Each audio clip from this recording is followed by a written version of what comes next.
কালকে কেটারিং করতে গিয়ে বাড়ি আসার সময় টোটোতে জায়গা না হয় আমাকে যে একা বাড়ি আসতে হবে সেটা ভাবিনি, তাই তো সবার ফার্স্ট সবাই মিলে বেরিয়ে পড়ি কেটারিং এ যাবার উদ্দেশ্যে।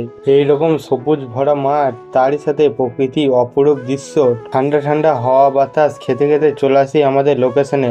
আর আসার সঙ্গে সঙ্গে আমাদের বাসনগুলো ধুয়ে নিই, এরপর হাজমোলা প্যাকেটগুলো ছিঁড়ে নিই যাতে আমাদের কাজটা এগিয়ে থাকে। আর এটা ছিল প্যান্ডেলটা বেশ পরিষ্কার পরিচ্ছন্ন।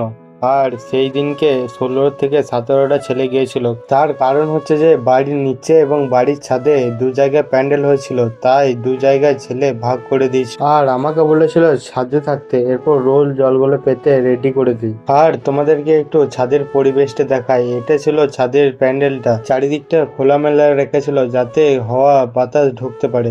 এরপর আমাদের স্টোর রুমটাকে সাজিয়ে কমপ্লিট করে দিই, এরপর লোক আসতে শুরু করে দিই আমাদের। তারপর 1.5 থেকে 2 ঘন্টা কাজ করার পর বসে পড়ি আমরা। তারপর খাওয়া দাওয়া কমপ্লিট করে যখনই যাচ্ছিলাম বাড়ি, তখনই টোটোতে জায়গা না হওয়ায় আমাদের গ্রামের একটা টোটো করে যাচ্ছিলাম বাড়ি।